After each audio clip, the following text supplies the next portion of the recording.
2025ನೇ budget ಈ ರಾಜ್ಯದ ಮುಖ್ಯಮಂತ್ರಿಗಳಾದಂಥ ಸಿದ್ದರಾಮಣ್ಣವರು 16ನೇ ಬಡ್ಜೆಟನ್ನು ಮಂಡನೆ ಮಾಡ್ತಾಯಿದ್ದಾರೆ.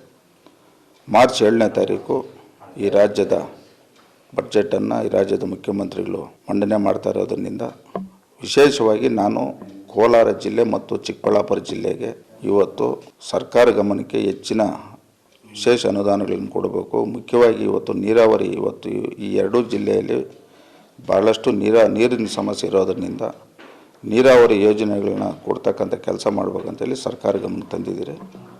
ಅದರಲ್ಲಿ ಮುಖ್ಯವಾಗಿ ಇವತ್ತು ನಮ್ಮ ಶಿಡ್ಲಘಟ್ಟ ವಿಧಾನಸಭಾ ಕ್ಷೇತ್ರಕ್ಕೆ ಇವತ್ತು ಈ ಭಾಗದ ರೈತರು ಇವತ್ತು ಕಷ್ಟ ಇರೋದನ್ನ ನಾವು ಗಮನದಲ್ಲಿಟ್ಕೊಂಡು ನಮ್ಮ ಕ್ಷೇತ್ರಕ್ಕೂ ನೀರಾವರಿ ಬಗ್ಗೆ ಹೆಚ್ಚಿನ ಆದ್ಯತೆಯನ್ನು ಕೊಡ್ತಕ್ಕಂಥದ್ದು ಮತ್ತು ಏನಿವತ್ತು ನಮ್ಮ ತಾಲೂಕಿನಲ್ಲಿ ಇವತ್ತು ಕಂದಾಯ ಭವನ ಭಾಳಷ್ಟು ಹದಗೆಟ್ಟಿದ್ದು ಇವತ್ತು ಹಾಳಾಗಿರೋದ್ರಿಂದ ಈ ರಾಜ್ಯದ ಕಂದಾಯ ಸಚಿವರು ಕೃಷ್ಣ ಬೈರೇಗೌಡರಿಗೂ ಈ ರಾಜ್ಯದ ಮುಖ್ಯಮಂತ್ರಿಗಳಿಗೂ ಒಂದು ಕಂದಾಯ ಭವನ ಕೊಡಬೇಕನ್ನೋ ಒಂದು ಮನವಿಯನ್ನು ಸಹ ನಾವು ಕೊಟ್ಟಿದ್ದೀರಿ. ಮತ್ತು ಏನಿವತ್ತು ಎತ್ತಿನಹೊಳೆ ಅನ್ನೋಂಥದ್ದು ಏನಿದೆ 2025ಕ್ಕೆ ನಾವು ಕೋಲಾರ ಚಿಕ್ಕಬಳ್ಳಾಪುರ ಜಿಲ್ಲೆ ಕೊಡ್ತೀನಿ ಅಂತ ಹೇಳಿದರು. ಅದು ಭಾಳಷ್ಟು ಕುಂಠಿತವಾಗಿ ನಡೀತಾ ಇರೋದ್ರಿಂದ ಈ ನೀರಾವರಿ ಯೋಜನೆಗೆ ಹೆಚ್ಚಿನ ಗಮನವನ್ನು ಕೊಡಬೇಕಂತ ನಾವು ಸರ್ಕಾರ ಗಮನ ತರ್ತಾ ಇದ್ದೀವಿ. ಇವತ್ತು ನಮ್ಮ ಒಂದು ಆಸೆ, ಈ ರಾಜ್ಯದಲ್ಲಿ ನಮ್ಮ ಪಕ್ಷ ಅಧಿಕಾರಕ್ಕೆ ಬಂದಿದ್ದರೆ ಇಂಜಿನಿಯರಿಂಗ್ ಕಾಲೇಜ್ ಇರ್ಬೋದು, ನಮ್ಮ ಕ್ಷೇತ್ರದಲ್ಲಿ ಒಂದು ಶುದ್ಧ ಕುಡಿಯುವ ನೀರಿಗಾಗಿ ಇವತ್ತು ನಾವು ಒಂದು ಸ್ಥಳವನ್ನು ಗುರುತಿಸಿದ್ದೀರಿ.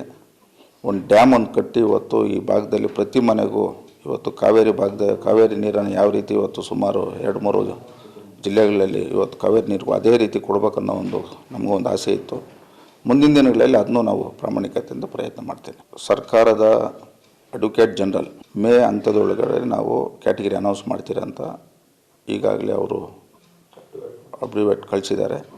ನನ್ನ ಪ್ರಕಾರ ತಾಲೂಕ್ ಪಂಚಾಯತಿ, ಜಿಲ್ಲಾ ಪಂಚಾಯತಿ 2025ರಲ್ಲಿ ಮೇ ಆದಮೇಲೆ, ಅದು ಆಗಸ್ಟ್ ಆಗ್ಬೋದು, ಸೆಪ್ಟೆಂಬರ್ ಒಳಗಡೆ ಬರ್ತಕ್ಕಂಥ ಒಂದು ಲಕ್ಷಣ ಕಾಣಿಸ್ತಾ ಇದೆ. ಜಿಲ್ಲಾ ಪಂಚಾಯತಿ, ತಾಲೂಕ್ ಪಂಚಾಯತ್ ಚುನಾವಣೆ ಬಂದ ಮೇಲೆ ನಮ್ಮ ಕ್ಷೇತ್ರದಲ್ಲಿ ನಮ್ಮ JDS ಪಕ್ಷದ ಜಿಲ್ಲಾ ಪಂಚಾಯತಿ ಸದಸ್ಯರು, ತಾಲೂಕು ಹೆಚ್ಚಿನ ನಮ್ಮ ಮುಖಂಡರು ಅಧಿಕಾರಕ್ಕೆ ತರ್ತಾರೆ ಅನ್ನೋ ಒಂದು ನಂಬಿಕೆ ನನಗಿದೆ. ಇವತ್ತು ಪಂಚಾಯತಿ ಚುನಾವಣೆಯಲ್ಲಿ ನಿಲ್ಲಕ್ಕೆ ಕಾರಣ ಕ್ಯಾಟಗಿರಿ ರಿಸರ್ವೇಷನ್ಸು ಸಮಸ್ಯೆ ಆದಾಗ ಇದು ನಿಂತಿರೋಂಥದ್ದು.